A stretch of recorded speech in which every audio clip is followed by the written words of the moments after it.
បទពិសោធន៍នៃការសិក្សាល្អ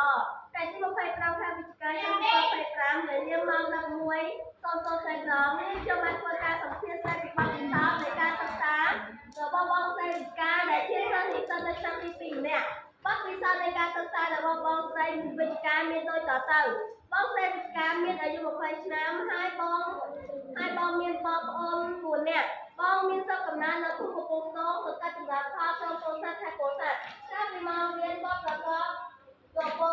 ចាស់អីវ៉ាន់ទៅតាមប្រទេសបានជាគាត់ត្រូវយកមុខរបរក្រៅពីមករៀនព្រោះគាត់ចង់មានថវិកាដើម្បីផ្គត់ផ្គង់ដល់ការសិក្សាតខ្លួនដើម្បី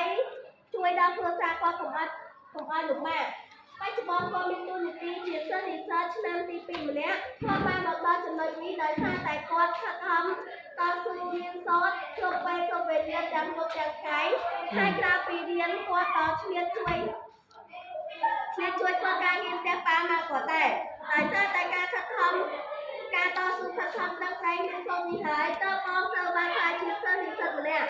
ជាមួយការរៀបរាប់ពីដំណើរដើមតូនអំពីបទពិសោធន៍នៃការរៀនសូត្រគាត់បានសម្ដែងនូវមោទនភាពនិងអារម្មណ៍សប្បាយរីករាយនៅអ្វីទាំងអស់តែគាត់តស៊ូរហូតមកដល់សប្តាហ៍នេះបទពិសោធន៍ទាំងនេះហើយទើបធ្វើឲ្យការសិក្សារបស់គាត់ដំណើរការបានរលូនហើយល្អឥតខ្ចោះដោយ